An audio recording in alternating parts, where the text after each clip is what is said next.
right. All right. We will now move to agenda item number 8, and it is Nevada Energy Emergency Response. Tim? Microphone, no microphone. Microphone so they can hear me. All right, you got it. While she's pulling this up, my name's Tim Hill, NV Energy Emergency Manager. I've been a resident of the Mogul, Sparks, Minden area for 35 plus years. So I'm a resident of here. I was born in California, but I've naturalized to a Nevadan. So good, back. So what I'm going to cover here is kind of the steps that we're taking in this increased wildfire environment that we find ourselves in, and not just us, right? I mean, this whole thing kicked off with the Paradise issue, that campfire. The Senate passed a bill requiring all utilities to do basically exactly what we're doing, is having a natural disaster program where we're trying to safeguard our communities while delivering electricity.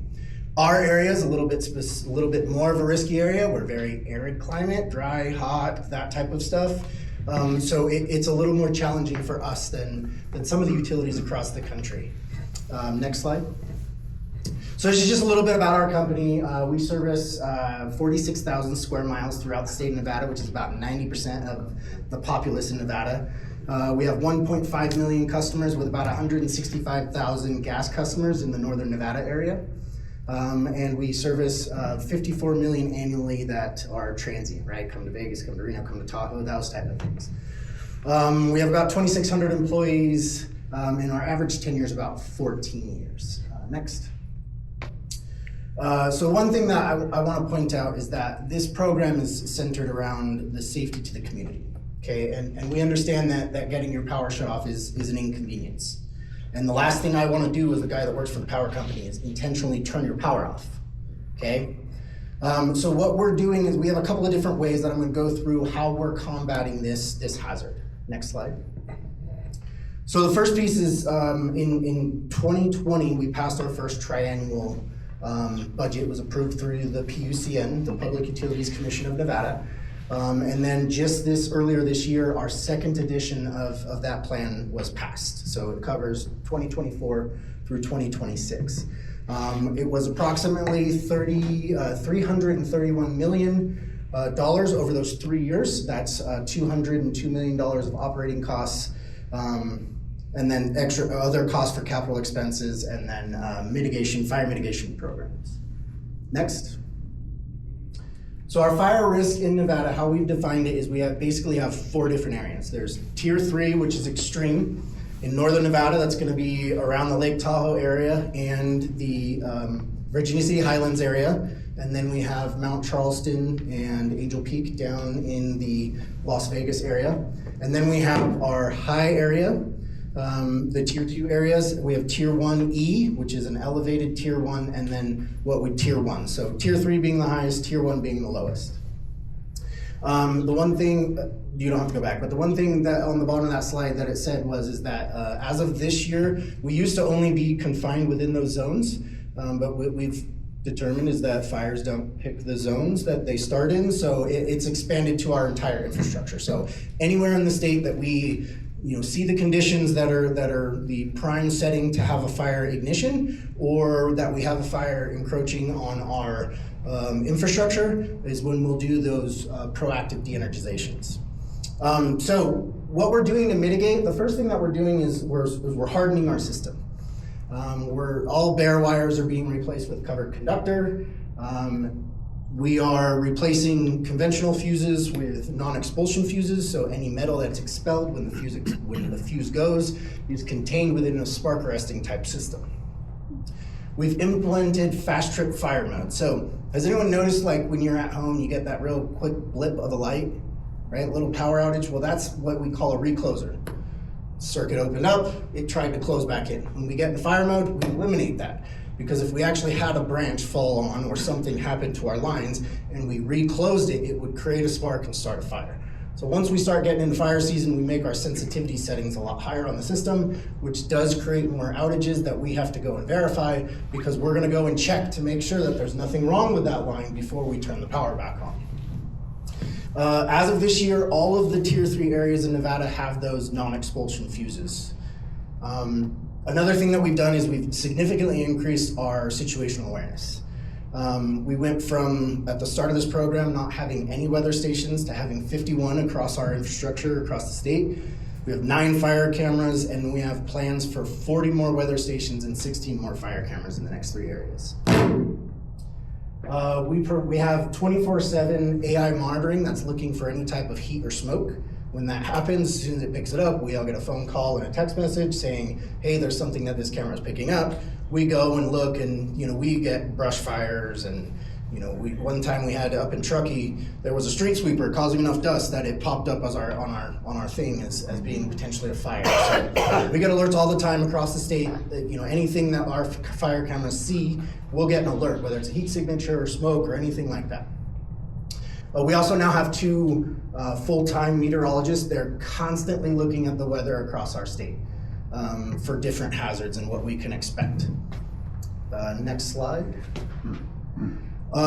We're also, we have a robust tree trimming and fuel mitigation process. So what they'll do is they go through, and we're currently creating resiliency corridors, and I'll talk about that a little bit later, but it's up there. But we've cleared just over 2,000 poles, where we've grubbed around the poles, make sure that there's no immediate easy vegetation. If there's a fuse that goes, that could ignite by the fire pole. So we've grubbed 2,000 poles, and we've removed over 70,000 unhealthy trees that were within the area of our infrastructure.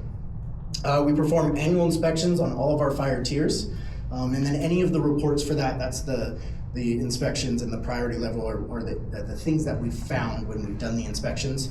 So we'll do those on an annual basis, and then depending on how bad the inspection is, they'll either replace the pole right away, or it'll go into something a year or 2 out. But when we're doing them in an annual basis, we're able to see the conditions of the poles deteriorating, so we can actually put it on a schedule to get replaced before it's an issue. So go back one. So the resiliency corridors, you'll see a picture of it off to the right here. And I think that's out by Verdi, but I'm not 100% sure. So what we're doing is there's a 3-zoned area for those resiliency corridors. The first corridor, the first area right directly along our lines, is all funded by NV Energy.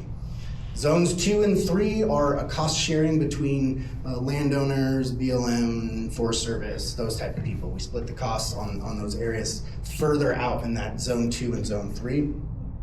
And we're currently on track for Zone 3 in Tahoe and Zone 2, I think, in the other PDZs to be done by 2026. And then the other Zone 3s across in the other tiered areas by 2028. Next. Okay, so now we're going to get into what we're doing, what our actual policies and procedures are to kind of combat this hazard. So the first one is Public Safety Outage Management, or PSOM, as we call it. So a PSOM is when we see all of the conditions to having an ignition possible. So it's not just wind, it's relative humidity, flame length, fuel moisture. There's a whole list of things that we look at when we're considering one of these PSOMs. When the last time the line had vegetation done, when the last time, all of these things we are taking into consideration. It's not just, well, the wind's above 50, we're gonna turn the power off. It's all of those different environmental conditions that we take into consideration when we're looking at whether we need to PSOM or not. So since we've had the PSOM, and I'll be honest, I gave this presentation about a month ago, and there wasn't a 2024 column. So it's been a busy month in the last 4 weeks. Okay, so in 21 we had 3, 22 we had 8, last year we had 2, this year, again, in the last probably like 5 weeks, we've had 9. And that doesn't mean that we turned the power off 9 times. We activated and had our EOC, our Emergency Operations Center, activated and monitoring real time what the weather was doing if it was going to be a concern for us. And if the conditions are met, we can PSOM any zone in our service territory. That's, again, we expanded from just the identified PSOM zones that you can see to our site to the whole area, to the whole state. Next. Okay, so that's PSOM.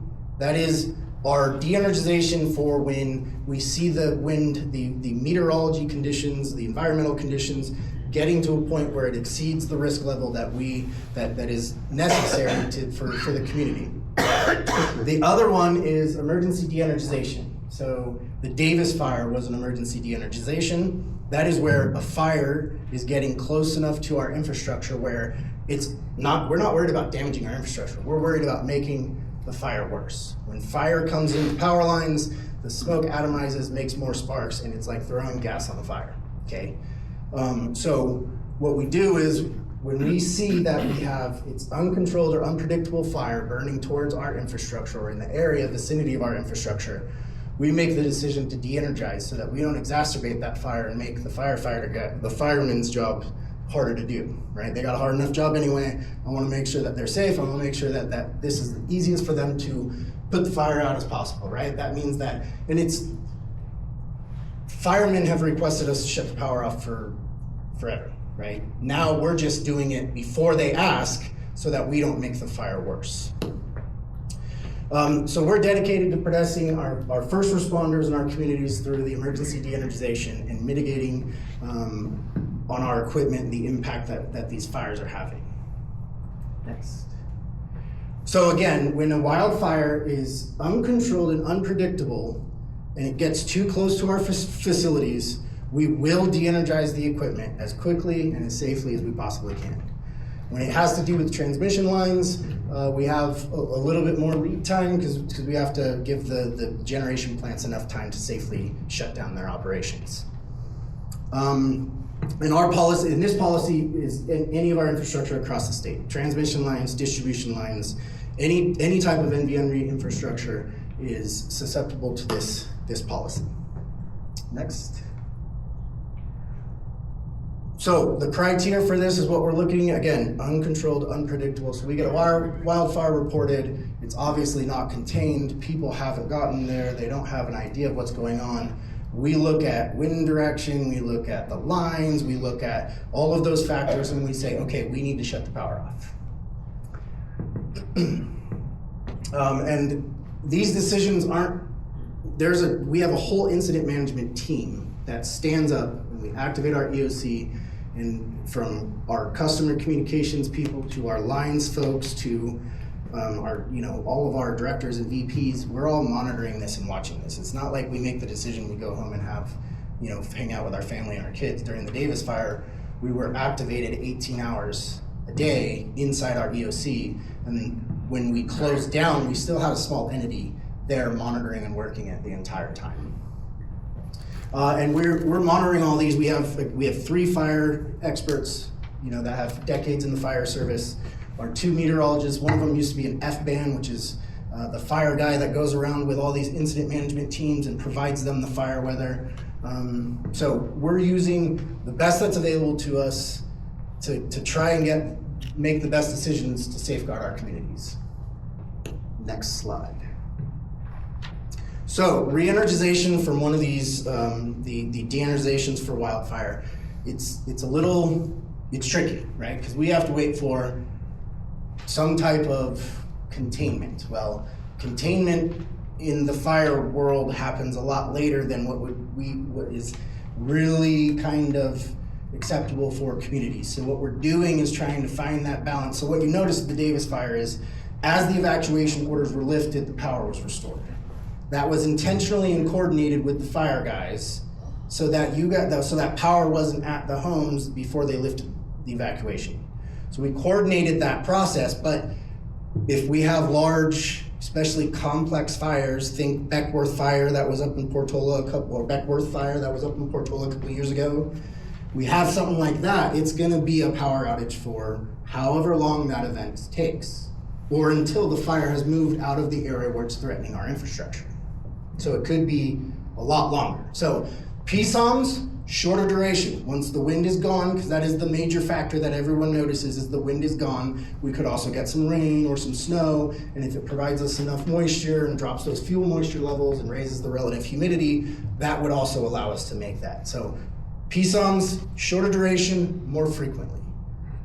The emergency de-energization for wildfire, longer duration, shorter frequencies. both of which are what we call, so the PSOM is a planned outage. You're gonna get those notices that you talked about. And I will address your comment that you had earlier because it was one of our after action findings. So, a PSOM, you're gonna get a notification. The notification window, we start watching weather about a week out, right? So I've lived in Nevada for 35 years. The weather changes how often, right? I've heard 10, 15 minutes, an hour, whatever. It changes frequently. We all understand that, right? So we're looking 7 days out what the weather looks like. Well, that's not very predictive, right? Within 2 to 3 day window, we start getting high resolution models for weather forecasting. That's really what gives us the indicator that, yeah, we're gonna have a PSOM event where we need to isolate power to keep the community safe. Or, hey, you know what, we see the conditions changing, we're gonna cancel that warning. So in our process is actually, there's a monitor phase. We start the monitor phase at 7 days to where we start watching it every day. Every time weather refreshes, we're looking at it and sending out updates to our incident management team. Then we get into that 2 to 4 day window, and that's where we should be in what we call the watch stage, which is where we still see a PSOM coming. It is still possible, and we should be planning for it. And then we get to a warning. Warning should come out 24 hours in advance. So it's really difficult when weather changes every 10 to 15 minutes to give you guys as much advance notice as I can, because we know the weather changes. Specifically to that, when we sent out, so this was our first large PSOM in the Northern Nevada area. Okay, where we've had to do multiple areas, Genoa, Galena, Virginia City Highlands, Southwest Reno. It's the first time where we've had to do something like that. That takes our linemen, it's not just a switch. It's not like your house, you turn the light off or you flip your breaker to your main panel and the power's off. We have to go down those lines and turn off and open those circuits. So we wanted the power off by 6 a.m. That's when the weather crossed our threshold for safety. We started the de-energizations at about 4:30.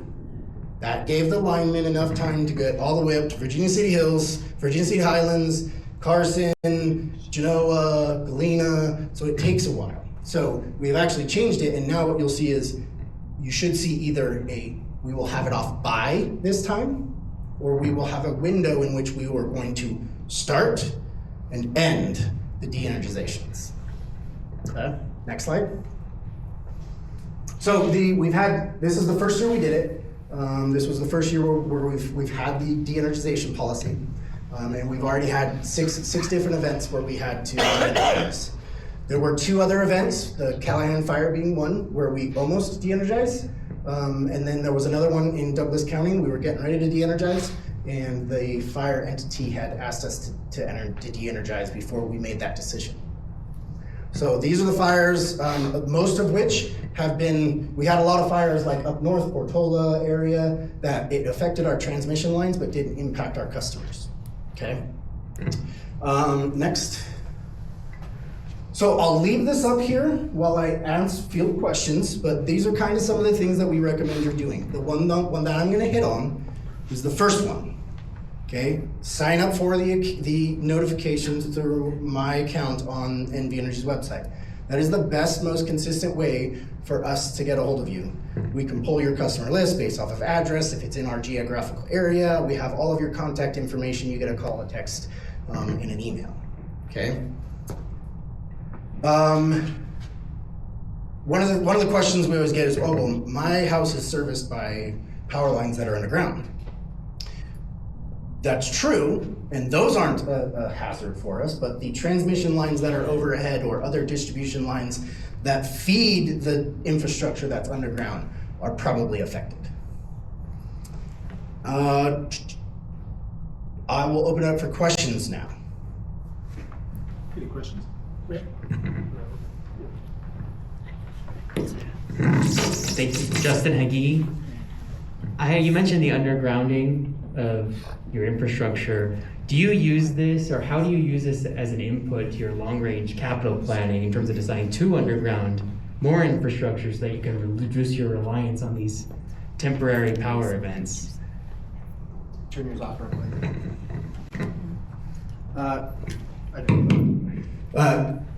Great question, hear it a lot. So what we do, we've actually identified 33 different segments that need to be underground. and they are in our highest risk areas. The problem with undergrounding is that the expense is extreme. $2 to $3, sometimes $5 million per mile to underground the lines. So it is in our plan. So the first thing that we're doing is those covered conductors. That's the quickest, easiest thing for us to replace to add extra resilience. The next thing that we're doing is we're slowly taking those 33 different segments and we're doing the projects to underground that infrastructure. So yes, it does go into our planning, and that's part of our triannual plan. All of the different mitigation projects that we're going to do for our infrastructure. Does that answer your question? Yeah. Okay.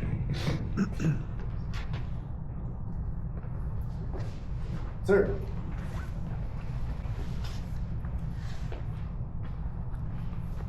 Drew Rebar, I live in Washoe Valley. A few questions.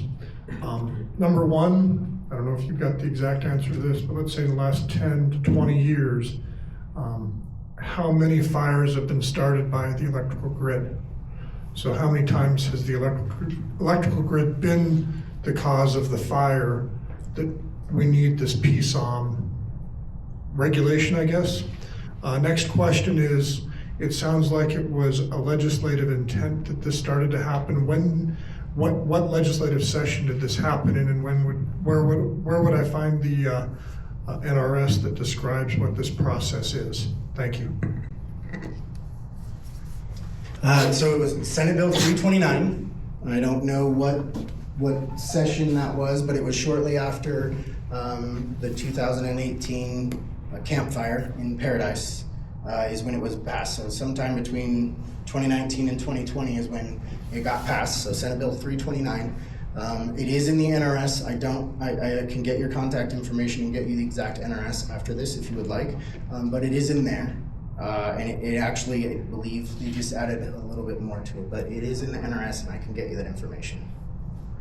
And what was the other one? How many fires had been started by the electrical grid in, say, the last 10, 20 years that caused the need for this in northern Nevada? Whether they started in northern Nevada or not, we're still have to follow the law. Right. We've got to follow the law, but my question is, why do we need the law if there's never been a fire caused by the electrical grid in Nevada? I think the best way to answer that question is it hasn't happened yet. Yeah, you're not able to answer that question. Right. Yeah, That's asked. Right. You know what I mean? Yeah. But there's never this grid has never caused a fire, but we're shutting the grid down because it might, but it's never happened before. So I'm going to ask for assistance from my fireman back. How many fires did we have this year in Nevada? In Nevada. How many ignitions? So I'll just go to kind of like normal national statistics where it's usually about 80% of fires are lightning caused, it's just a general source. And then the other 20% are public caused.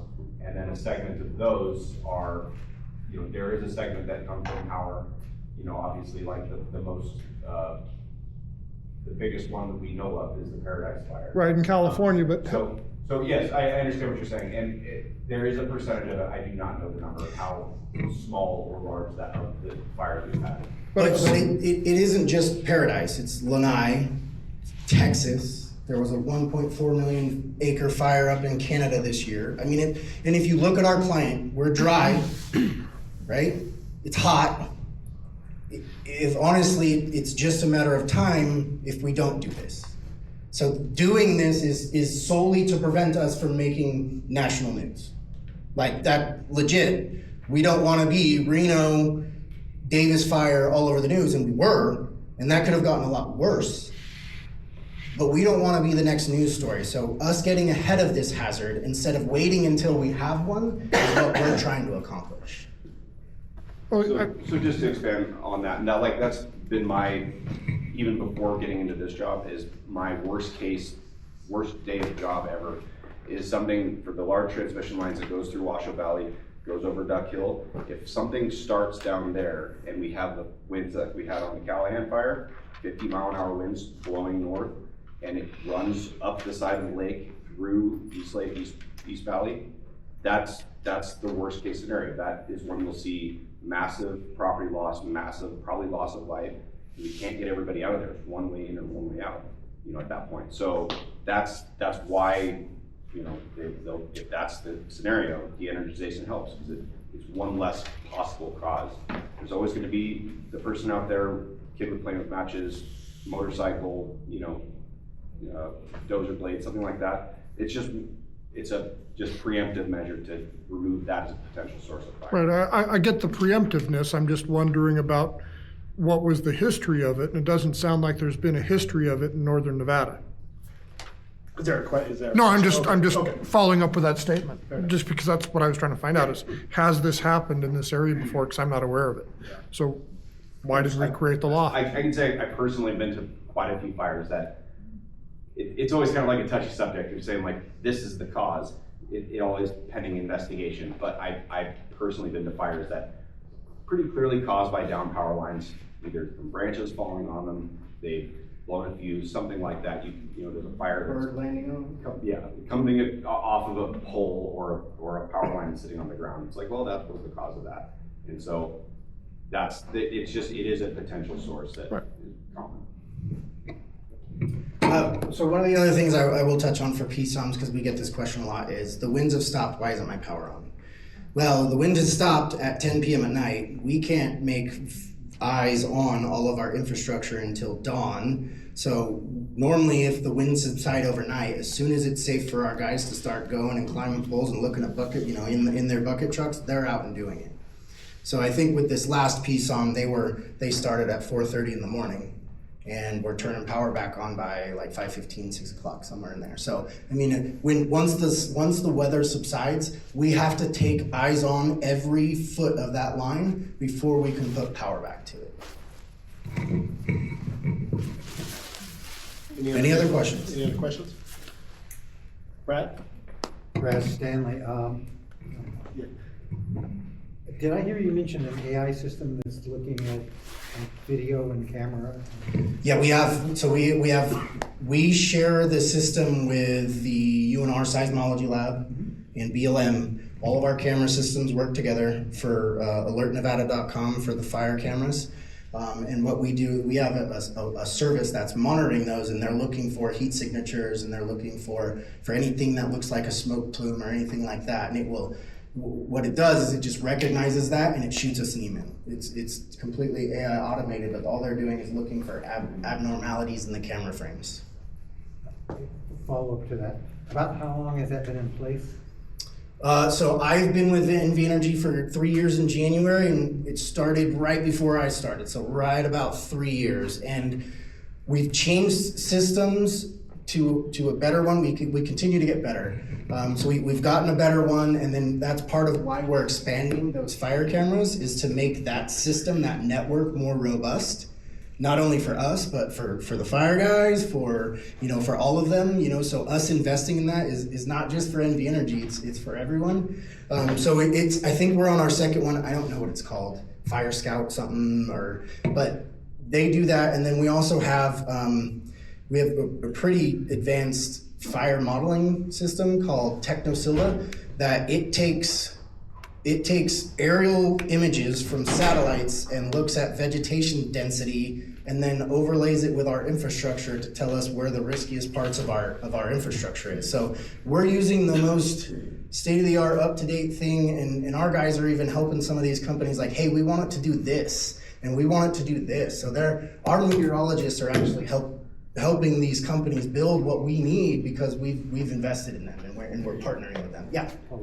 Is outside plant maintenance and maintenance dollars, but we won't talk about dollars, outside maintenance, outside plant maintenance events, are those inputs to the AI system? Like what they Guys were working on what the they transformer. Yeah. Oops. So does it? I don't know if I understand what you're asking. Is your outside plant maintenance records, are those input to the AI You're system? talking about where they've cleared, where the defensive Cleared or not cleared, spaces. yeah. So that goes into TechnoSilva, which is our fire modeling system. The AI system that is monitoring the cameras is just that. It's just monitoring and alerting. Okay. The TechnoSilva takes in our vegetation data, And it compiles a whole bunch of data that they shove into this thing, and it will, again, it shows where our lines are, and it gives us a risk estimation based off of, last time they were inspected, last time the vegetation was done, what the aerial satellite imagery is telling us. It takes all that information and compiles it when it runs its model to tell us what the risks and the hazards are for that. Yeah. So I would assume there is some process for measuring the success of these systems. Have they improved in the 3 years or a little bit before 3 years that you got it? What do the metrics look like? That's a great question for my meteorologist, so I'm not gonna speak to that. I don't have the answer, and I don't wanna give you a misleading or a wrong answer. So if you'd like, I could get your card and I can. Sounds good. I will make sure that I get back to you. Yeah, great. On that answer. All Thank right. you. Perfect. Anyone else? Questions? NV Energy. Yes.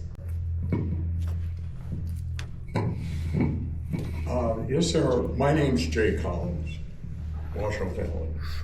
Is there an active program with NV Energy, maybe under the auspices of FERC, to protect the transmission facilities, as we've heard it, though it's a random thing, where somebody might come in and purposely put down a part of the distribution network